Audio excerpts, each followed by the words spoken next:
Hi friends, I am back. ನಾವು ಇವತ್ತೇನು discuss ಮಾಡತ್ತೀವಿ ಅಂತಂದ್ರೆ ಟ್ರಾನ್ಸ್ಪೋರ್ಟ್ ಸಿಸ್ಟಮ್ ಆಫ್ ಕರ್ನಾಟಕದ ಬಗ್ಗೆ ಡಿಸ್ಕಸ್ ಮಾಡತ್ತೀವಿ. ಅದರ ಸೆಕೆಂಡ್ ಪಾರ್ಟ್ ಬಗ್ಗೆ ಡಿಸ್ಕಸ್ ಮಾಡ್ತೀವಿ. ಓಕೆ, ಇವತ್ತೇನು ಡಿಸ್ಕಸ್ ಮಾಡ್ತೀವಿ ಸೆಕೆಂಡ್ ಪಾರ್ಟ್ ಒಳಗೆ ಅಂತಂದ್ರೆ ನಾವು ಇಂಪಾರ್ಟೆಂಟ್ ರೈಲ್ವೇಸ್ ಮತ್ತು important rail roots, importance of railways ಮತ್ತು ಇಂಪಾರ್ಟೆಂಟ್ ರೈಲ್ ರೂಟ್ಸ್ ಬಗ್ಗೆ ಸ್ಟಡಿ ಮಾಡ್ತೀವಿ. ವಾಟರ್ ಟ್ರಾನ್ಸ್ಪೋರ್ಟ್ ಮತ್ತು ಏರ್ ಟ್ರಾನ್ಸ್ಪೋರ್ಟ್ ಬಗ್ಗೆನೂ ಸ್ಟಡಿ ಮಾಡ್ತೀವಿ. ನಾವು ಇದ್ರ ಬಗ್ಗೆ ಏನಪ್ಪ ಅಂತಂದ್ರೆ ಫಸ್ಟ್ ಪಾರ್ಟ್ನಾಗ ಸ್ಟಡಿ ಮಾಡೀವಿ. ಇದ್ರ ಬಗ್ಗೆ ನಾವು ಸೆಕೆಂಡ್ ಪಾರ್ಟ್ನಾಗ ಸ್ಟಡಿ ಮಾಡತ್ತೀವಿ ಇವತ್ತು. ಓಕೆ, ರೈಲ್ವೆ ಒಳಗೆ ಏನು ಮಾಡ್ಯಾರಪ್ಪ ಅಂತಂದ್ರೆ ಹೆಂಗೆ ಕ್ಯಾಟಗರೈಸ್ ಮಾಡ್ಯಾರ ಅಂದ್ರೆ ಗೇಜ್ ಮ್ಯಾಗ ಕ್ಯಾಟಗರೈಸ್ ಮಾಡ್ಯಾರ. ಗೇಜ್ ಮ್ಯಾಗ ಬ್ರಾಡ್ ಗೇಜ್ ಮತ್ತು ಮೀಟರ್ ಗೇಜ್ ಅಂತ ಕ್ಯಾಟಗರೈಸ್ ಮಾಡ್ಯಾರ. ಈ ಟೇಬಲ್ ಏನೈತಿ ಇದು ಟೋಟಲಿ ನಾನು ಹಾಕಿದ ಟೇಬಲ್. ನನಗೆ ಹೆಂಗೆ ಅನಿಸೈತಿ, ನನಗೆ ಹೆಂಗೆ ತಿಳಿದೈತಿ ಅದ್ರ ಪ್ರಕಾರ ನಾನು ಟೇಬಲ್ ಕ್ಯಾಟಗರೈಸ್ ಮಾಡೀನಿ. ನಿಮಗೆ ಬೇಕಂದ್ರೆ ನೀವು ಇದ್ರ ಬಗ್ಗೆ ಇದೇ ಟೈಪ್ ಕ್ಯಾಟಗರೈಸ್ ಮಾಡ್ಬೋದು. ಓಕೆ, ಬ್ರಾಡ್ ಗೇಜ್ ಅಂದರೆ ಏನು, ಮೀಟರ್ ಗೇಜ್ ಅಂದರೆ ಏನು ಹೇಳ್ತೀನಿ. ರೈಲ್ವೆ ಟ್ರ್ಯಾಕ್ ಏನಿರ್ತೈತಲ್ಲ, ರೈಲ್ವೆ ಟ್ರ್ಯಾಕ್ ನಡುವೆ ಡಿಸ್ಟೆನ್ಸಿಗೆ ಏನಂತ ಕರೀತಾರೆ. ಈ ಡಿಸ್ಟೆನ್ಸ್ ಏನೈತಿ ಭಾಳ ದೊಡ್ಡದೈತಪ್ಪ ಅಂತಂದ್ರೆ ಏನಂತ ಕರೀತಾರೆ, ಇದಕ್ಕೆ ಬ್ರಾಡ್ ಗೇಜ್ ಅಂತ ಕರೀತಾರೆ. ರೈಲ್ವೆ ಟ್ರ್ಯಾಕ್ಗಳ ನಡುವೆ ಡಿಸ್ಟೆನ್ಸ್ ಏನೈತಪ್ಪ ಅಂತಂದ್ರೆ ಸ್ವಲ್ಪ ಇತ್ತಂತಂದ್ರೆ ಇದಕ್ಕೆ ಏನಂತ ಕರೀತಾರೆ, ಮೀಟರ್ ಗೇಜ್ ಅಂತ ಕರೀತಾರೆ. ಬ್ರಾಡ್ ಗೇಜ್ನಾಗ ರೈಲ್ವೇಸ್ ಏನು ಹೋಗ್ತಾವೆ ಸ್ಟೇಬಲ್ ಇರ್ತೈತಿ ಮತ್ತು ಫಾಸ್ಟ್ ಹೋಗ್ತೈತೆ ಅಂತ ಹೇಳ್ತಾರೆ. ಆಮೇಲೆ ಮೀಟರ್ ಗೇಜ್ನಾಗ ಏನೈತಪ್ಪ ಅಂತಂದ್ರೆ ರೈಲ್ವೆ ಸ್ಲೋ ಹೋಗ್ತೈತೆ ಅಂತ ಹೇಳ್ತಾರೆ. ಅದೇ ರೀತಿ ರೈಲ್ವೇಸನ್ನು ಸರ್ವೀಸಸ್ ಕನ್ಸಿಡರ್ ಮಾಡಿದರೆ ಸರ್ವೀಸಸ್ ಬೇಸಸ್ ಮ್ಯಾಗ ರೈಲ್ವೆನ ಹೆಂಗೆ ಡಿವೈಡ್ ಮಾಡ್ಬೋದಪ್ಪ ಅಂತಂದ್ರೆ ರೈಲ್ವೆ ಪ್ಯಾಸೆಂಜರ್ ಸರ್ವಿಸ್ ಕೊಡ್ತೈತಿ, railway goods and career service ಕೊಡ್ತೈತಿ. ಪ್ಯಾಸೆಂಜರ್ ಸರ್ವಿಸ್ನಾಗ ಒಬ್ಬ ಮನುಷ್ಯನ ಒಂದು ಪ್ಲೇಸ್ದಿಂದ ಇನ್ನೊಂದು ಪ್ಲೇಸಿಗೆ ಸಾಗಣೆ ಮಾಡ್ತೈತಿ. ಅದೇ ರೀತಿ ಗೂಡ್ಸ್ ಕನ್ಸಿಡರ್ ಮಾಡಿದಾಗ ಒಂದು ಗೂಡ್ಸನ್ನು ಒಂದು ಪ್ಲೇಸ್ದಿಂದ ಇನ್ನೊಂದು ಪ್ಲೇಸಿಗೆ ಸಾಗಣೆ ಮಾಡ್ತೈತಿ. ಅದೇ ರೀತಿ ಏನಪ್ಪ ಅಂತಂದ್ರೆ ಟೂರಿಸಮ್ ಒಳಗೂ ರೈಲ್ವೇಸ್ ಯೂಸ್ ಮಾಡ್ಯಾರ. ಟಾಯ್ ಟ್ರೈನ್ಸ್ ಏನು ಬರ್ತಾವಲ್ಲ, ಟಾಯ್ ಟ್ರೈನ್ಸ್, ಆ ಟಾಯ್ ಟ್ರೈನ್ಸು ಏನಪ್ಪ ಅಂತಂದ್ರೆ ಟೂರಿಸಮ್ ಒಳಗೆ ಹೆಲ್ಪ್ ಮಾಡಕತ್ತವ. ಟಾಯ್ ಟ್ರೈನ್ಸ್ ಭಾಳ ಇಂಪಾರ್ಟೆಂಟ್ ಅದಾವ. 3-4 ಕಡೆ ಅದಾವೆ ನಮ್ಮ ಕರ್ನಾಟಕ, ನಮ್ಮ ಸ್ಟೇಟ್ದ, ನಮ್ಮ ದೇಶ ಒಳಗೆ. ನಮ್ಮ ದೇಶ ಒಳಗೆ 3-4 ಟಾಯ್ ಟ್ರೈನ್ಸ್ ಅದಾವೆ. ಯಾವ್ಯಾವ ಅದಾವ ಅನ್ನೋದು ನೀವು ಕಮೆಂಟ್ ಮಾಡಿ ಹೇಳಬೇಕು. ಯಾಕಪ್ಪ ಅಂತಂದ್ರೆ ಇವು ವರ್ಲ್ಡ್ ಹೆರಿಟೇಜ್ ಸೈಟ್ ಅದಾವೆ, ಭಾಳ ಇಂಪಾರ್ಟೆಂಟ್ ಎಕ್ಸಾಮ್ ಪ್ರೊಸ್ಪೆಕ್ಟಿವಿಗೆ. ಓಕೆ, ಅದೇ ರೀತಿ ಏನಪ್ಪ ಅಂತಂದ್ರೆ ಯುಟಿಲಿಟಿ ಕನ್ಸಿಡರ್ ಮಾಡಿದರೆ ಅಂದ್ರೆ ನಮ್ಗೆ ಯೂಸಸ್ ಕನ್ಸಿಡರ್ ಮಾಡಿದರೆ ನಾವು ಬುಲೆಟ್ ಟ್ರೈನ್ ಮತ್ತು ಮೆಟ್ರೋ ಟ್ರೈನ್ ಆಗಿ ಡಿವೈಡ್ ಮಾಡೀವಿ. ಬುಲೆಟ್ ಟ್ರೈನ್ ಎದಕ್ಕೆ ಯೂಸ್ ಮಾಡ್ತೀವಪ್ಪ ಅಂತಂದ್ರೆ ಏರ್ವೇಸ್ ಏನಪ್ಪ ಅಂತಂದ್ರೆ ಫಾಸ್ಟೆಸ್ಟ್ ಮೀನ್ಸ್ ಆಫ್ ಟ್ರಾನ್ಸ್ಪೋರ್ಟ್. ಏರ್ವೇಸನ್ನು ಈಕ್ವಲೆಂಟ್ ಆಗಿ ನಾವು ರೋಡ್ವೇಸಿಗೆ ಒಂದು ಫಾಸ್ಟೆಸ್ಟ್ ಮೀನ್ಸ್ ಆಫ್ ಟ್ರಾನ್ಸ್ಪೋರ್ಟನ್ನು ಪ್ರೊವೈಡ್ ಮಾಡೋಕ್ಕೆ ನಾವು ಬುಲೆಟ್ ಟ್ರೈನನ್ನು ಯೂಸ್ ಮಾಡ್ತೀವಿ. ಓಕೆ, ಅದೇ ರೀತಿ ಒಂದು ಮೆಟ್ರೋಪಾಲಿಟನ್ ಸಿಟಿ ಐತಂತಂದ್ರೆ ಒಂದು ಮೆಟ್ರೋಪಾಲಿಟನ್ ಸಿಟಿ ಒಳಗೆ ಟ್ರಾನ್ಸ್ಪೋರ್ಟೇಷನ್ ಪ್ರಾಬ್ಲಮ್ ಇರ್ತೈತಿ. ಟ್ರಾನ್ಸ್ಪೋರ್ಟೇಷನ್ ಪ್ರಾಬ್ಲಮ್ ಯಾಕೆ ಇರ್ತೈತಪ್ಪ ಅಂತಂದ್ರೆ ಆ ಸಿಟಿ ಒಳಗೆ ಪಾಪ್ಯುಲೇಷನ್ ಭಾಳ ಇರ್ತೈತಿ. ಪಾಪ್ಯುಲೇಷನ್ ಯಾಕೆ ಭಾಳ ಇರ್ತೈತೆ ಅಂತಂದ್ರೆ ಅಲ್ಲಿ ಫೆಸಿಲಿಟೀಸ್ ಭಾಳ ಇರ್ತಾವೆ. ಫೆಸಿಲಿಟಿ ಭಾಳ ಇರೋದು ಎದಕ್ಕಪ್ಪ ಅಂತಂದ್ರೆ ಅಲ್ಲಿ ಭಾಳ ಡೆವಲಪ್ಡ್ ಸಿಟಿ ಇರ್ತೈತಿ, ಫೆಸಿಲಿಟೀಸ್ ಭಾಳ ಇರ್ತೈತಿ. ಮಂದಿ ಬೆಟರ್ ಫೆಸಿಲಿಟೀಸ್ಗೋಸ್ಕರ ಏನು ಮಾಡ್ತಾರಪ್ಪ ಅಂತಂದ್ರೆ ಹಳ್ಳಿದಿಂದ ಸಿಟಿಗೆ ಮೈಗ್ರೇಟ್ ಆಗ್ತಾರೆ. ಹಳ್ಳಿದಿಂದ ಸಿಟಿಗೆ ಮೈಗ್ರೇಟ್ ಆಗಿ ಅಲ್ಲಿ ಪಾಪ್ಯುಲೇಷನ್ ಹೆಚ್ಚಾಗ್ತದೆ. ಪಾಪ್ಯುಲೇಷನ್ ಹೆಚ್ಚಾಗೋಣ ಭಾಳಷ್ಟು ಬೈಕ್ಸ್ ಮತ್ತು ಕಾರ್ ಅಂತ ತೊಗೋತಾರೆ. ಭಾಳಷ್ಟು ಬೈಕ್ಸ್ ಮತ್ತು ಕಾರ್ ತೊಗೊಳೋದ್ರಿಂದ ಏನಾಗತ್ತಪ್ಪ ಅಂತಂದ್ರೆ ಅಲ್ಲಿ ಟ್ರಾನ್ಸ್ಪೋರ್ಟ್ ಫೆಸಿಲಿಟಿಗೆ ಪ್ರಾಬ್ಲಮ್ ಆಗ್ತದೆ. ಟ್ರಾನ್ಸ್ಪೋರ್ಟ್ ಫೆಸಿಲಿಟಿಗೆ ಪ್ರಾಬ್ಲಮ್ ಅಂತಂದರೆ ಹೆಂಗಂತಂದ್ರೆ ಟ್ರಾಫಿಕ್ ಜಾಮ್ಸ್ ಅದು ಆಗ್ತವೆ. ಆ ಟ್ರಾಫಿಕ್ ಜಾಮ್ಸನ್ನು ಅವಾಯ್ಡ್ ಮಾಡೋಕ್ಕೆ, ಟೈಮನ್ನು ಉಳ್ಸೋಕೆ ಏನು ಮಾಡ್ತೀವಪ್ಪ ಅಂತಂದ್ರೆ ನಾವು ಮೆಟ್ರೋ ಟ್ರೈನನ್ನು ಯೂಸ್ ಮಾಡ್ತೀವಿ. ಓಕೆ, ಅದೇ ರೀತಿ ರೈಲ್ವೇಸ್ ಕರ್ನಾಟಕ ಒಳಗೆ ಹೆಂಗಿತ್ತು, ಹೆಂಗೆ ಎಸ್ಟಾಬ್ಲಿಷ್ ಆಯ್ತು, ಏನೇನು ಆಯ್ತು ಅನ್ನೋದು ಸ್ಟಡಿ ಮಾಡೋಣ.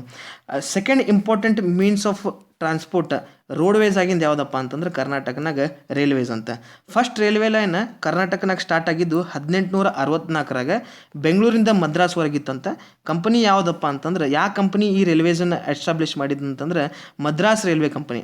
1956ರಾಗ ಅಂದ್ರೆ ವಿಶಾಲ್ ಮೈಸೂರು ಸ್ಟೇಟ್ ಸ್ಥಾಪನೆ ಆದಾಗ ಟೋಟಲಿ ಕರ್ನಾಟಕನಾಗ 2595 ಕಿಲೋಮೀಟರ್ ರೈಲ್ವೇಸ್ ಇತ್ತಂತೆ. ಅದು ಈ ಕರ್ನಾಟಕದ ರೈಲ್ವೇಸ್ ಏನೈತಪ್ಪ ಅಂತಂದ್ರೆ ಸದರ್ನ್ ರೈಲ್ವೆ ಝೋನಿಗೆ ಬಿಲಾಂಗ್ ಆಗ್ತಿತ್ತಂತೆ. ಸದರ್ನ್ ರೈಲ್ವೆ ಝೋನ್ ಅಂದ್ರೆ ಏನಪ್ಪ ಅಂತಂದ್ರೆ ಈ ರೈಲ್ವೇಸ್ ಏನೈತಿ ಅಡ್ಮಿನಿಸ್ಟ್ರೇಟಿವ್ ಪರ್ಪಸ್ಸಿಗೆ ಹೆಲ್ಪ್ಫುಲ್ ಆಗಲಿ ಅಂಥೇಳಿ ಝೋನ್ಸ್ನ ಕ್ರಿಯೇಟ್ ಮಾಡ್ಯಾರ. ಇದು ಸದರ್ನ್ ಝೋನ್, ಇದು ವೆಸ್ಟರ್ನ್ ಝೋನ್, ಇದು ಈಸ್ಟರ್ನ್ ಝೋನ್, ಇದು ನಾರ್ತ್ ಝೋನ್ ಅಂತ ಡಿವೈಡ್ ಮಾಡ್ಯಾರ. ಅದೇ ರೀತಿ ಕರ್ನಾಟಕ ಏನಪ್ಪ ಅಂತಂದ್ರೆ ಸದರ್ನ್ ಝೋನ್ನಾಗ ಅವಾಗಿನ ಕಾಲನಾಗ ಇತ್ತಂತ. ಈಗ ಏನಾಗೈತಪ್ಪ ಅಂತಂದ್ರೆ ಫರ್ದರ್ ಅಡ್ಮಿನಿಸ್ಟ್ರೇಷನಿಗೆ ಹೆಲ್ಪ್ ಆಗಲಿ ಅಂತ, ಇನ್ನಿಷ್ಟು ಅಡ್ಮಿನಿಸ್ಟ್ರೇಷನಿಗೆ ಹೆಲ್ಪ್ ಆಗಲಿ ಅಂತ ಇದೇ ಸದರ್ನ್ ಝೋನಾಗೆ ಮತ್ತೆ ಡಿವೈಡ್ ಮಾಡ್ಯಾರ. ಸೌತ್ ವೆಸ್ಟರ್ನ್ ರೈಲ್ವೆ ಝೋನ್ ಅಂತ ಸ್ಥಾಪನೆ ಮಾಡ್ಯಾರ. South western railway zone administrative centre ಐತಂತ. ಎಲ್ಲೈತಂದ್ರೆ ಹುಬ್ಬಳ್ಳಿದಾಗ ಐತಿ. ಈಗ ಕರ್ನಾಟಕನಾಗ 3244 ಕಿಲೋಮೀಟರ್ ರೈಲ್ವೇಸ್ ಐತಂತ, ರೈಲ್ವೆ ಟ್ರ್ಯಾಕ್ ಐತಂತ ಹೇಳ್ತಾರೆ. ಓಕೆ, ಇದು ಈ ಕರ್ನಾಟಕ ಈಗ ಎಲ್ಲಿ ಬರ್ತೈತಪ್ಪ ಅಂತಂದ್ರೆ ಸೌತ್ ವೆಸ್ಟರ್ನ್ ರೈಲ್ವೆ ಝೋನ್ನಾಗ ಬರ್ತೈತಿ. ಓಕೆ, ರೈಲ್ವೆ ಕರ್ನಾಟಕದಾಗ ಕರ್ನಾಟಕನಾಗ ರೈಲ್ವೆ ಲೈನ್ಸ್ ಏನೈತಪ್ಪ ಅಂತಂದ್ರೆ ಯೂನಿಫಾರ್ಮ್ಲಿ ಡಿಸ್ಟ್ರಿಬ್ಯೂಟ್ ಮಾಡಿಲ್ಲ ಅಂತ ಎಲ್ಲ ಡಿಸ್ಟ್ರಿಕ್ನಾಗು. ಕೊಡಗು ಡಿಸ್ಟ್ರಿಕ್ನಾಗ ಒಟ್ಟ ರೈಲ್ವೆ ಲೈನ ಇಲ್ಲ ಅಂತ ಹೇಳ್ತಾರೆ, ಒಟ್ಟ ರೈಲ್ವೆ ಲೈನ್ ಇಲ್ಲ. ಕೊಂಕಣ್ ರೈಲ್ವೆ ಏನೈತಪ್ಪ ಅಂತಂದ್ರೆ ಇಂಪಾರ್ಟೆಂಟ್ ರೈಲ್ ರೂಟ್ ಐತಿ ವೆಸ್ಟರ್ನ್ ಕೋಸ್ಟ್ನಾಗ. ಅದು ಮಂಗಳೂರು ಮತ್ತು ಮುಂಬೈನ ಲಿಂಕ್ ಮಾಡ್ತೈತಿ. ಮೊದಲೇನಿತ್ತು, ಮಂಗಳೂರಿಂದ ಮುಂಬೈಗೆ ಹೋಗ್ಬೇಕಂತಂದ್ರೆ 41 ತಾಸು ತೊಗೋತಿತ್ತಂತೆ. ಕೊಂಕಣ್ ರೈಲ್ವೆ ಆಗಿಂದ ಏನಪ್ಪ ಅಂತಂದ್ರೆ 18 ತಾಸು ತೊಗೊಳತೈತಂತೆ. ಆಮೇಲೆ ಕೊಂಕಣ್ ರೈಲ್ವೆ ಲೆಂತ್ ಎಷ್ಟೈತೆ ಅಂತಂದ್ರೆ 273 ಕಿಲೋಮೀಟರ್ ಐತಿ. ಆಮೇಲೆ ಇಲ್ಲಿ 13 ಮೇನ್ ಮತ್ತು 310 ಸ್ಮಾಲ್ ಬ್ರಿಡ್ಜಸ್ ಬರ್ತಾವಂತೆ. ಅದ್ರಾಗ ಏನೈತಪ್ಪ ಅಂತಂದ್ರೆ ಶರಾವತಿ ರಿವರ್ ಬ್ರಿಡ್ಜ್ ಏನೈತಿ 2.2 ಕಿಲೋಮೀಟರ್ ಐತಿ, ಇದು ಲಾಂಗೆಸ್ಟ್ ಬ್ರಿಡ್ಜ್ ಐತಿ. ಕಾಳಿ ರಿವರ್ ಏನೈತಪ್ಪ ಅಂತಂದ್ರೆ ಕಾಳಿ ರಿವರ್ ಬ್ರಿಡ್ಜ್ ಏನೈತಿ 1.2 ಕಿಲೋಮೀಟರ್ ಐತಿ. ಇದೊಂದು ಇಂಪಾರ್ಟೆಂಟ್ ಬ್ರಿಡ್ಜ್ ಅಂತ ಹೇಳ್ತಾರೆ ಈ ಲೈನ್ನಾಗ. ಓಕೆ, ಮೆಟ್ರೋ ರೈಲ್ವೆ ಹೇಳಿದ್ದೆ ನಾನು. ಮೆಟ್ರೋ ರೈಲ್ವೇಸ್ ಎದಕ್ಕೆ ಯೂಸ್ ಮಾಡ್ತಾರಂತ ಫಸ್ಟಿಗೆ ಹೇಳಿದ್ದೆ ಡಿವಿಷನ್ ಮಾಡೋ ಮುಂದಾಗ. ಅದೇ ರೀತಿ ಏನಪ್ಪ ಅಂತಂದ್ರೆ ಬೆಂಗಳೂರು ಮೆಟ್ರೋಪಾಲಿಟನ್ ಸಿಟಿ ಆಗಿ ಗ್ರೋ ಆಗೈತೆ ಅಂತ ಹೇಳ್ತಾರೆ. ಮೆಟ್ರೋಪಾಲಿಟನ್ ಸಿಟಿ ಗ್ರೋ ಆಗಿದ್ದಕ್ಕೆ ಏನಾಗೈತಪ್ಪ ಅಂತಂದ್ರೆ ಟ್ರಾನ್ಸ್ಪೋರ್ಟೇಷನ್ ಪ್ರಾಬ್ಲಮ್ ಆಗೈತಿ. ಟ್ರಾನ್ಸ್ಪೋರ್ಟೇಷನ್ ಪ್ರಾಬ್ಲಮ್ ಅಂದ್ರೆ ಹೆಂಗೆ, ಟ್ರಾಫಿಕ್ ಜಾಮ್ ಆಗತೈತಿ. ಈ ಪ್ರಾಬ್ಲಮನ್ನು ಓವರ್ಕಮ್ ಮಾಡಕ್ಕೆ, ಈ ಪ್ರಾಬ್ಲಮನ್ನು ಸೊಲ್ಯೂಷನ್ ತರಕ್ಕೆ ಏನು ಮಾಡ್ಯಾರಪ್ಪ ಅಂತಂದ್ರೆ ನಮ್ಮ ಮೆಟ್ರೋ ರೈಲ್ವೆ ಟ್ರಾನ್ಸ್ಪೋರ್ಟ್ ಪ್ಲ್ಯಾನನ್ನು ಇಂಪ್ಲಿಮೆಂಟ್ ಮಾಡ್ಯಾರ. ಅಕ್ಟೋಬರ್ 20, 2011 ಫಸ್ಟ್ ಮೆಟ್ರೋ ರೈಲ್ ಬೈಯಪ್ಪನಹಳ್ಳಿಯಿಂದ MG ರೋಡ್ ಒಳಗೆ ಸ್ಟಾರ್ಟ್ ಆಯ್ತಂತೆ. ಇದು ಏನಪ್ಪ ಅಂತಂದ್ರೆ ಕಮ್ಮಿ ಟೈಮ್ನಾಗ ಒಂದು ಪ್ಲೇಸ್ದಿಂದ ಇನ್ನೊಂದು ಪ್ಲೇಸಿಗೆ ಏನಪ್ಪ ಅಂತಂದ್ರೆ ಮನುಷ್ಯರನ್ನು ಸಾಗಿಸ್ತೈತೆ ಅಂತ ಹೇಳ್ತಾರೆ. ಅದೇ ರೀತಿ ನಾವು ಏರ್ ಟ್ರಾನ್ಸ್ಪೋರ್ಟ್ ಬಗ್ಗೆ ಸ್ಟಡಿ ಮಾಡಬೇಕು. ಏರ್ ಟ್ರಾನ್ಸ್ಪೋರ್ಟನ್ನು ಕನ್ಸಿಡರ್ ಮಾಡಿದ್ರೆ ಸರ್ವಿಸಸ್ ಬೇಸಿಸ್ ಮ್ಯಾಗೆ ಅದನ್ನು ಕಾರ್ಗೋ ಅಂತ ಡಿವೈಡ್ ಮಾಡ್ತಾರೆ, ಪ್ಯಾಸೆಂಜರ್ ಅಂತ ಡಿವೈಡ್ ಮಾಡ್ತಾರೆ, ಮತ್ತು ಫೋರ್ಸಸ್ಸು ಏನೈತಪ್ಪ ಅಂತಂದ್ರೆ ಏರ್ವೇಸನ್ನು ಇದು ಮಾಡ್ತಾರೆ. ಓಕೆ, ಕಾರ್ಗೋ ಅಂದರೆ ಏನು, ಗೂಡ್ಸನ್ನು ಒಂದು ಪ್ಲೇಸ್ದಿಂದ ಇನ್ನೊಂದು ಪ್ಲೇಸಿಗೆ ಸಾಗಣೆ ಮಾಡೋದು ಏನು ಪ್ರೊಸೀಜರ್ ಐತಿ, ಅದಕ್ಕೆ ಏರ್ವೇಸ್ ಏನು ಮಾಡ್ತೈತಿ, ಒಂದು ಪೊಸಿಷನಿಂದ ಇನ್ನೊಂದು ಪೊಸಿಷನಿಗೆ ಏನು ಗೂಡ್ಸನ್ನು ಕಳಿಸ್ತೈತಿ, ಅದಕ್ಕೆ ಏನಂತ ಕರಿತೀವಿ ನಾವು, ಕಾರ್ಗೋಸ್ ಅಂತ ಕರಿತೀವಿ. ಆ ಟೈಪ್ ಆಫ್ ಏರ್ವೇಸಿಗೆ ಏನಂತ ಕರಿತೀವಿ, ಕಾರ್ಗೋ ಏರ್ವೇಸ್ ಅಂತ ಕರಿತೀವಿ. ಅದರೊಳಗೂ ಡೊಮೆಸ್ಟಿಕ್ ಮತ್ತು ಇಂಟರ್ನ್ಯಾಷನಲ್ ಅಂತ ಐತಿ. ಪ್ಯಾಸೆಂಜರ್ ಒಳಗೂ ಏನಪ್ಪ ಅಂತಂದ್ರೆ ಡೊಮೆಸ್ಟಿಕ್ ಮತ್ತು ಇಂಟರ್ನ್ಯಾಷನಲ್ ಅಂತ ಐತಿ. ಫೋರ್ಸಸ್ ಏರ್ಫೋರ್ಸ್ ಯೂಸ್ ಮಾಡ್ತೈತಿ ದೇಶನ ಪ್ರೊಟೆಕ್ಟ್ ಮಾಡೋಕ್ಕೆ. ಡೊಮೆಸ್ಟಿಕ್ ಅಂದರೆ ಏನಪ್ಪ ಅಂತಂದ್ರೆ ನಮ್ಮ ದೇಶ ಒಳಗೆ ಒಂದು ಮನುಷ್ಯನ ಇನ್ನೊಂದು ಪ್ಲೇಸಿಗೆ ಸಾಗಣೆ ಮಾಡೋದಕ್ಕೆ ಏನಂತ ಕರಿತೀವಿ, ಒಂದು ಏರೋಪ್ಲೇನ್ ಕನ್ಸಿಡರ್ ಮಾಡಿದರೆ ಈ ಏರೋಪ್ಲೇನ್ ಏನು ಮಾಡ್ತೈತಿ, ಬೆಂಗಳೂರಿನಾಗ ಇರೋ ಮನುಷ್ಯನ ಡೆಲ್ಲಿಗೆ ಮುಟ್ಟಿಸ್ತಪ್ಪ ಅಂತಂದ್ರೆ ಈ ರೂಟಿಗೆ ಏನಂತ ಕರಿತೀವಿ ನಾವು, ಡೊಮೆಸ್ಟಿಕ್ ಏರ್ವೇಸ್ ಅಂತ ಕರಿತೀವಿ, ಡೊಮೆಸ್ಟಿಕ್ ಏರ್ವೇಸ್ ಅಂತ ಕರಿತೀವಿ. ಅದೇ ರೀತಿ ಒಂದು ಏರೋಪ್ಲೇನ್ ಒಬ್ಬ ಬೆಂಗಳೂರಾಗ ಇರೋ ಮನುಷ್ಯನ ದುಬೈಗೆ ಒಯ್ದು ಮುಟ್ಟಿಸ್ತೈತಪ್ಪ ಅಂತಂದ್ರೆ ಇದು ಇಂಟರ್ನ್ಯಾಷನಲ್ ಏರ್ವೇಸ್ ಅಂತ ಕರಿತೀವಿ. ಓಕೆ, ಅದೇ ರೀತಿ ಏರ್ ಟ್ರಾನ್ಸ್ಪೋರ್ಟ್ ಸಿಸ್ಟಮ್ ಕರ್ನಾಟಕನ ಹೆಂಗೈತೆ ಅನ್ನೋದು ನೋಡೋಣ. ಏರ್ ಟ್ರಾನ್ಸ್ಪೋರ್ಟ್ ಸಿಸ್ಟಮಿಗೆ ಏನಂತ ಕರೀತಾರೆ, ಫಾಸ್ಟೆಸ್ಟ್ ಮೋಡ್ ಆಫ್ ಟ್ರಾನ್ಸ್ಪೋರ್ಟ್ ಅಂತ ಕರೀತಾರೆ. ಇದು ಏನು ಕ್ಯಾರಿ ಮಾಡ್ತೈತಪ್ಪ ಅಂತಂದ್ರೆ ಪೀಪಲನ್ನು ಕ್ಯಾರಿ ಮಾಡ್ತೈತಿ, ಲೆಟರ್ಸನ್ನು ಕ್ಯಾರಿ ಮಾಡ್ತೈತಿ, ಮತ್ತು ಲೈಟ್ ವೇಟ್ ಗೂಡ್ಸನ್ನು ಒಂದು ಪ್ಲೇಸ್ದಿಂದ ಇನ್ನೊಂದು ಪ್ಲೇಸ್ ಅಂದರೆ ಡಿಸ್ಟಿಂಕ್ಟ್ ಪ್ಲೇಸಸ್ಗೆ ಕ್ಯಾರಿ ಮಾಡ್ತೈತಿ, ಮತ್ತು ಶಾರ್ಟೆಸ್ಟ್ ಟೈಮ್ನ ಕ್ಯಾರಿ ಮಾಡ್ತೈತಿ ಅಂತ ಹೇಳ್ತಾರೆ. ಏರ್ ಟ್ರಾನ್ಸ್ಪೋರ್ಟ್ ಸಿಸ್ಟಮ್ ಭಾಳ ಹೆಲ್ಪ್ಫುಲ್ ಐತಿ. ಯಾವಾಗಪ್ಪ ಅಂತಂದ್ರೆ ನ್ಯಾಚುರಲ್ ಕ್ಯಾಲಮಿಟೀಸ್ ಆದಾಗ, ಅಂದರೆ ಪ್ರಾಕೃತಿಕ ಆಪದಗಳು ಆದಾಗ, ಮತ್ತು ವಾರ್ ಇದ್ದಾಗ, ಮತ್ತು ಎಮರ್ಜೆನ್ಸೀಸ್ ಇದ್ದಾಗ ಏನಪ್ಪ ಅಂತಂದ್ರೆ ಇದು ಭಾಳ ಹೆಲ್ಪ್ಫುಲ್ ಐತೆ ಅಂತ ಹೇಳ್ತಾರೆ. ಆದರೆ ಏನಪ್ಪ ಅಂತಂದ್ರೆ ಇದು ಕಾಸ್ಟ್ಲಿಯೆಸ್ಟ್ ಮೋಡ್ ಆಫ್ ಟ್ರಾನ್ಸ್ಪೋರ್ಟ್ ಐತಿ. ಆಮೇಲೆ ಎಲ್ಲರೂ ಅಫೋರ್ಡ್ ಮಾಡೋಕೆ ಆಗಂಗಿಲ್ಲ ಅಂತ. ಆಮೇಲೆ ಫಸ್ಟ್ ಏರ್ ಟ್ರಾವೆಲ್ ಫೆಸಿಲಿಟಿ ಚಾಲೂ ಆಗಿದ್ದು ಬೆಂಗಳೂರಿಂದ ಹೈದರಾಬಾದ್ವರೆಗೆ ಡೆಕ್ಕನ್ ಏರ್ವೇಸ್ ಅನ್ನೋ ಕಂಪನಿ ಸ್ಟಾರ್ಟ್ ಮಾಡಿದ್ದು 1946. ಓಕೆ, ಇಂಡಿಯನ್ ಏರ್ವೇಸ್ ಏನೈತಿ ನ್ಯಾಷನಲೈಸ್ ಮಾಡಿದ್ರು 1953. ನ್ಯಾಷನಲೈಸ್ ಅಂತಂದ್ರೆ ರಾಷ್ಟ್ರೀಕರಣ ಮಾಡಿದರು. ಆಮೇಲೆ ಇಂಡಿಯನ್ ಏರ್ಲೈನ್ಸ್ ಅಂತ ಎಸ್ಟಾಬ್ಲಿಷ್ ಆಯಿತು. ಇಂಡಿಯನ್ ಏರ್ಲೈನ್ಸ್ ಅಂತ ಎಸ್ಟಾಬ್ಲಿಷ್ ಆದಾಗ ಬೆಂಗಳೂರನ್ನ ಬೇರೆ ಬೇರೆ ಪ್ಲೇಸಸ್ ಆಫ್ ಕಂಟ್ರಿ, ಅಂದರೆ ಬೇರೆ ಬೇರೆ ಪ್ಲೇಸಸ್ ಆಫ್ ಕಂಟ್ರಿ ಅಂತಂದರೆ ಬೆಂಗಳೂರನ್ನು ದಿಲ್ಲಿಗೆ ಲಿಂಕ್ ಮಾಡಿದ್ರು ಅಂತ ಹೇಳ್ರಿ, ಮುಂಬೈಗೆ ಲಿಂಕ್ ಮಾಡಿದ್ರು ಅಂತ ಹೇಳ್ರಿ, ಕೋಲ್ಕತ್ತಾಗೆ ಲಿಂಕ್ ಮಾಡಿದ್ರು ಅಂತ ಹೇಳ್ರಿ. ಈ ಪ್ಲೇಸಸ್ ಇದು ಲಿಂಕ್ ಮಾಡೋ ಪ್ರಾಜೆಕ್ಟ್ ಯಾವಾಗ ಚಾಲು ಆತಪ್ಪ ಅಂತಂದ್ರೆ ಇಂಡಿಯನ್ ಏರ್ಲೈನ್ಸ್ ಅಂತ ಎಸ್ಟಾಬ್ಲಿಷ್ ಆದಾಗ ಅಂತ ಹೇಳ್ತಾರೆ. ಓಕೆ, ಅದೇ ರೀತಿ 1996 ಸ್ಟೇಟ್ ಏರ್ಪೋರ್ಟ್ ಏನಿತ್ತು ಬೆಂಗಳೂರದು, ಸ್ಟೇಟ್ ಏರ್ಪೋರ್ಟ್ ಬೆಂಗಳೂರದ್ದು ಏನಿತ್ತು ಅದನ್ನು ಇಂಟರ್ನ್ಯಾಷನಲ್ ಏರ್ಪೋರ್ಟ್ ಅಂತ ಘೋಷಣೆ ಮಾಡ್ತಾರೆ. ಬೆಳಗಾವಿ, ಹುಬ್ಬಳ್ಳಿ, ಮೈಸೂರು ಮತ್ತು ಮಂಗಳೂರಿನಾಗ ಏನದಾವಪ್ಪ ಅಂತಂದ್ರೆ ಡೊಮೆಸ್ಟಿಕ್ ಏರ್ಪೋರ್ಟ್ಸ್ ಅದಾವ ಅಂತ ಹೇಳ್ತಾರೆ. ನ್ಯೂ ಏರ್ಪೋರ್ಟ್ಸ್ ಏನಪ್ಪ ಅಂತಂದ್ರೆ ಹಾಸನ ಮತ್ತು ಕಲಬುರಗಿ ಒಳಗೆ ಸ್ಥಾಪನೆ ಮಾಡಕತ್ತಾರ ಅಂತ ಹೇಳ್ತಾರೆ. ಇಂಟರ್ನ್ಯಾಷನಲ್ ಏರ್ಪೋರ್ಟ್ ಏನಿತ್ತು HAL ಒಳಗೆ ಅದನ್ನು ದೇವನಹಳ್ಳಿಗೆ ಶಿಫ್ಟ್ ಮಾಡ್ಯಾರ. ದೇವನಹಳ್ಳಿ 34 ಕಿಲೋಮೀಟರ್ ದೂರ ಐತಿ HALದಿಂದ. ಆಮೇಲೆ 24 ಮೇ 2008 ಇದು ಕೆಲಸ ಮಾಡ್ಯಾರ ಅಂತ ಹೇಳ್ತಾರೆ. HAL ಏರ್ಪೋರ್ಟಿಗೆ ಎದಕ್ಕೆ ಯೂಸ್ ಮಾಡ್ತಾರಪ್ಪ ಅಂತಂದ್ರೆ ಪೈಲಟ್ಸನ್ನು ಟ್ರೈನ್ ಮಾಡೋಕ್ಕೆ ಯೂಸ್ ಮಾಡ್ತಾರಂತೆ. ದೇವನಹಳ್ಳಿ ಇಂಟರ್ನ್ಯಾಷನಲ್ ಏರ್ಪೋರ್ಟ್ ಏನೈತಿ country's first green field airport ಅಂತ ಹೇಳ್ತಾರೆ. Country's first green field international airport, country's first green field international airport. ನಾ ಸ್ಟ್ರೆಚ್ ಮಾಡು ಇಂಟರ್ನ್ಯಾಷನಲ್ ಭಾಳ ಇಂಪಾರ್ಟೆಂಟ್ ಐತಿ. ಯಾವ್ದು country's first international green field airport ಅಂತಂದ್ರೆ ಬೆಂಗಳೂರು ದೇವನಹಳ್ಳಿ ಏರ್ಪೋರ್ಟ್ ಅಂತ ಹೇಳಬೇಕಾಗ್ತೈತಿ. ಆಮೇಲೆ ಏನಪ್ಪ ಅಂತಂದ್ರೆ ಈ ಏರ್ಪೋರ್ಟ್ನಾಗ ಭಾಳಷ್ಟು ಫೆಸಿಲಿಟೀಸ್ ಅದ ಅಂತ. ಆಮೇಲೆ ಮೋಸ್ಟ್ ಮಾಡರ್ನ್ ಏರ್ಪೋರ್ಟ್ ಅಂತ ಹೇಳ್ತಾರಂತೆ. ಗ್ರೀನ್ ಫೀಲ್ಡ್ ಪ್ರಾಜೆಕ್ಟ್ಸ್ ಮತ್ತು ಬ್ರೌನ್ ಫೀಲ್ಡ್ ಪ್ರಾಜೆಕ್ಟ್ಸ್ ಅನ್ನೋದು ಏನು ಹೇಳ್ತೀನಿ. ಗ್ರೀನ್ ಫೀಲ್ಡ್ ಏರ್ಪೋರ್ಟ್ ಅಂತಂದ್ರೆ ಅದಕ್ಕೆ green field project through airport ಆಗಿದ್ದಕ್ಕೆ ಗ್ರೀನ್ ಫೀಲ್ಡ್ ಏರ್ಪೋರ್ಟ್ ಅಂತ ಕರೀತಾರೆ. ಓಕೆ, ಗ್ರೀನ್ ಫೀಲ್ಡ್ ಪ್ರಾಜೆಕ್ಟ್ಸ್ ಅಂದರೆ ಏನು, ಬ್ರೌನ್ ಫೀಲ್ಡ್ ಪ್ರಾಜೆಕ್ಟ್ಸ್ ಅಂದರೆ ಏನು ಅನ್ನೋದು ಹೇಳ್ತೀನಿ. ಒಂದು HAL ಏರ್ಪೋರ್ಟ್ ಇತ್ತು ನಮ್ದು ಫಸ್ಟಿಗೆ. HAL ಏರ್ಪೋರ್ಟನ್ನು ಏನು ಮಾಡಿದ್ರಪ್ಪ ಅಂತಂದ್ರೆ ಇಂಟರ್ನ್ಯಾಷನಲ್ ದರ್ಜೆ ಕೊಟ್ಟರು. ಅದಕ್ಕೆ ಇಂಟರ್ನ್ಯಾಷನಲ್ ದರ್ಜೆ ಕೊಟ್ಟರು. ಆ ಇಂಟರ್ನ್ಯಾಷನಲ್ ದರ್ಜೆ ಕೊಡ್ಬೇಕಂತಂದ್ರೆ ಒಂದು ಇಂಟರ್ನ್ಯಾಷನಲ್ ಸ್ಟ್ಯಾಂಡರ್ಡ್ಸ್ ಇರಬೇಕಲ್ಲ. ಆ ಇಂಟರ್ನ್ಯಾಷನಲ್ ಸ್ಟ್ಯಾಂಡರ್ಡ್ಸನ್ನು ಪ್ರೊವೈಡ್ ಮಾಡ್ಬೇಕಂತಂದ್ರೆ ಈ ಇದ್ದಿದ್ದು HAL ಏರ್ಪೋರ್ಟನ್ನು ಏನು ಮಾಡಬೇಕಪ್ಪ ಅಂತಂದ್ರೆ ನಾವು ರಿನೋವೇಟ್ ಮಾಡಬೇಕು. ಒಂದು ಇಲ್ಲಪ್ಪ ಅಂತಂದ್ರೆ ಹೊಸ ಏರ್ಪೋರ್ಟ್ ಬೇರೆ ಕಡೆ ಕಟ್ಟಬೇಕು. ಓಕೆ, ಹೊಸ ಏರ್ಪೋರ್ಟ್ ಬೇರೆ ಕಡೆ ಕಟ್ಟಬೇಕು. ಅದು ಏನಪ್ಪ ಅಂತಂದ್ರೆ ದೇವನಹಳ್ಳಿ ಏರ್ಪೋರ್ಟ್ನ ಆ ದೇವನಹಳ್ಳಿ ಊರೊಳಗೆ ಹೊಸ ಏರ್ಪೋರ್ಟ್ ಕಟ್ಟಿದರು.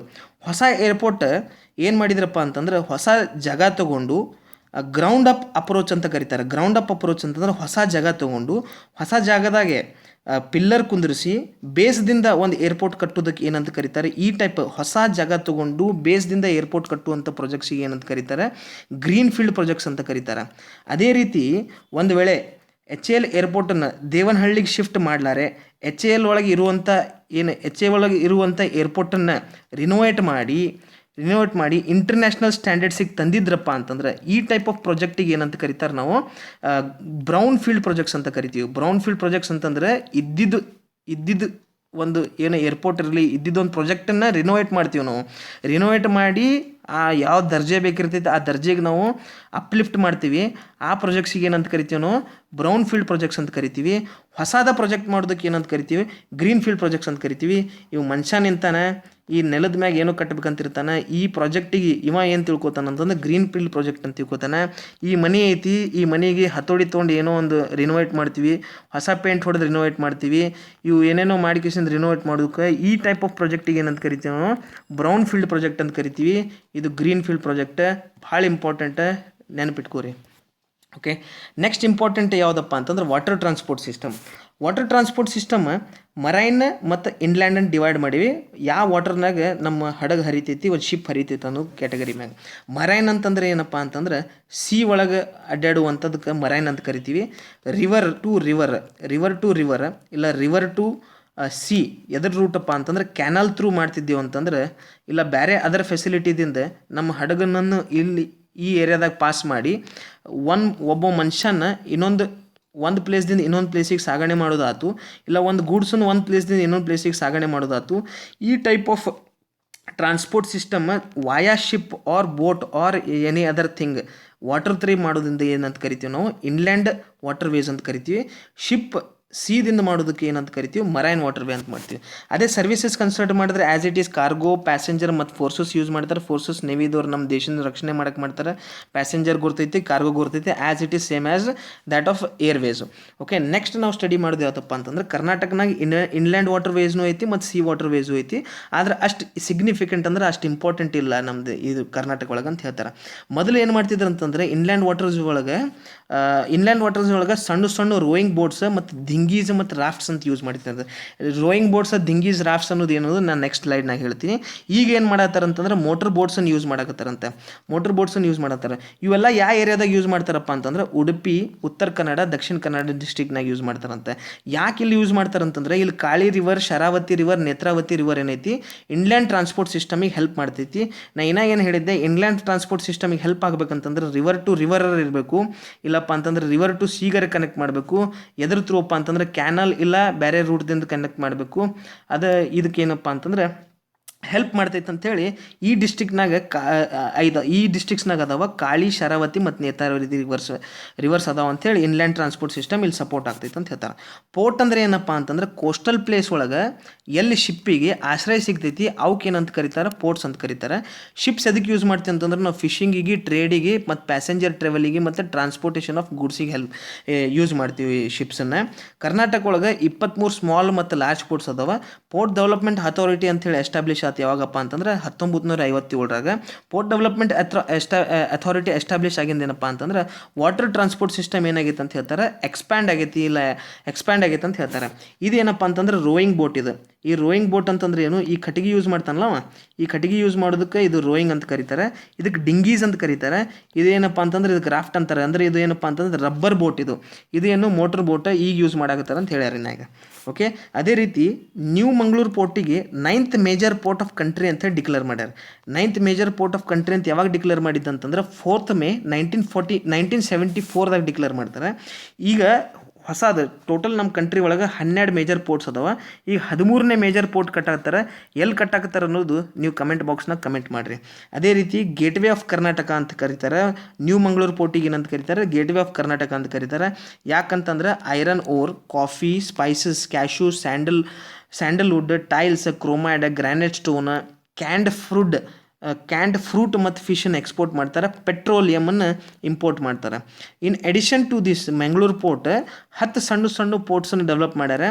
ಓಲ್ಡ್ ಮಂಗಳೂರು ಪೋರ್ಟ್, ಮಲ್ಪೆ, ಹಂಗಾರಕಟ್ಟೆ, ಕುಂದಾಪುರ, ಪುಡುಬುದ್ರಿ, ಭಟ್ಕಳ, ಹೊನ್ನಾವರ, ತಡರಿ, ಆಮೇಲೆ ಬೆಳ್ಳಿಕೆರೆ ಮತ್ತು ಕಾರವಾರ. ಇದು ಪ್ರೊನೌನ್ಸಿಯೇಷನ್ ಡಿಫ್ರೆಂಟ್ ಆಗ್ತದೆ, ಪ್ಲೀಸ್ ಅಡ್ಜಸ್ಟ್. ಓಕೆ, ಕಾರವಾರ ಒಳಗೆ ಏನೈತಪ್ಪ ಅಂತಂದ್ರೆ ಬ್ಯೂಟಿಫುಲ್ ಪೋರ್ಟ್ ಐತೆ ಅಂತ ಹೇಳ್ತಾರೆ. ಆಮೇಲೆ ಆಲ್ ವೆದರ್ ಪೋರ್ಟ್ ಅಂತಂದ್ರೆ ಎಲ್ಲ ವೆದರ್ ಒಳಗೂ ಈ ಪೋರ್ಟ್ ರನ್ ಆಗ್ತೈತೆ ಅಂತಂದ್ರೆ 24/7 ವರ್ಕ್ ಆಗ್ತೈತೆ ಅಂತ ಹೇಳ್ತಾರೆ. ಇಲ್ಲಿ ಇಂಪೋರ್ಟೇನ್ ಐರನ್ ಓರ್, ಮ್ಯಾಂಗನೀಸ್, ಗ್ರಾನೈಟ್ ಮತ್ತು ಅಗ್ರಿಕಲ್ಚರ್ ಪ್ರೊಡ್ಯೂಸನ್ ಎಕ್ಸ್ಪೋರ್ಟ್ ಮಾಡ್ತಾರೆ. ಇಲ್ಲಿ ಇಂಪಾರ್ಟೆಂಟ್ ಏನೈತೆ ಅಂತಂದ್ರೆ ಐರನ್ ಓರ್, ಮ್ಯಾಂಗನೀಸ್, ಗ್ರಾನೈಟ್ ಮತ್ತು ಅಗ್ರಿಕಲ್ಚರ್ ಪ್ರೊಡ್ಯೂಸನ್ನ ಎಕ್ಸ್ಪೋರ್ಟ್ ಮಾಡ್ತಾರೆ ಅಂತ ಹೇಳ್ತಾರೆ. ಓಕೆ, ಆಮೇಲೆ ಅದರ್ ಇಂಪಾರ್ಟೆಂಟ್ ಥಿಂಗ್ಸ್ ಈ ಚಾಪ್ಟರ್ನಾಗ ಏನಪ್ಪ ಅಂತಂದ್ರೆ NH13 ಏನೈತಿ, ಲಾಂಗೆಸ್ಟ್ ನ್ಯಾಷನಲ್ ಹೈವೇ ಇನ್ ಕರ್ನಾಟಕನಾಗ ಲಾಂಗೆಸ್ಟ್ ನ್ಯಾಷನಲ್ ಹೈವೇ. ಯಾಕೆ ಕಾನ್ಸಂಟ್ರೇಟ್ ಮಾಡತ್ತೀನಿ ಅಂದ್ರೆ ಇದು ಫೇವ್ರೇಟ್ ಕ್ವಶನ್ KPSC ಇದೊಂದು. ಓಕೆ, ಭಾಳ ಸತಿ ಕ್ವಶನ್ ಕೇಳ್ಯಾನ. ಇದು ಮಂಗಳೂರಿನಾಗ ಸ್ಟಾರ್ಟ್ ಆಗಿ ಮೂಡುಬಿದ್ರೆ ಎಂಟರ್ ಆಗ್ತದೆ. ಕೊಪ್ಪಳ, ಶಿವಮೊಗ್ಗ, ಚಿತ್ರದುರ್ಗ, ಹೊಸಪೇಟೆ, ಇಳಕಲ್, ವಿಜಯಪುರನಾಗ ಪಾಸ್ ಆಗಿ ಸೋಲಾಪುರಕ್ಕೆ ಮುಟ್ತದೆ. Thank you very much. ಇವತ್ತಿನ ವಿಡಿಯೋ ಸ್ವಲ್ಪ ದೊಡ್ಡದಾತು, ಯಾಕಂತಂದ್ರೆ ಭಾಳಷ್ಟು ಎಕ್ಸ್ಪ್ಲೇನ್ ಮಾಡೀನಿ. ನೀವು ಇನ್ನೊಂದು ಇಂಪಾರ್ಟೆಂಟ್ ಕೆಲಸ ಏನು ಮಾಡಬೇಕಾಗಿತ್ತು ಅಂತಂದರೆ ಸಬ್ಸ್ಕ್ರೈಬ್ ಮಾಡಬೇಕು, ಶೇರ್ ಮಾಡಬೇಕು, ಲೈಕ್ ಮಾಡಬೇಕು. Thank you very much.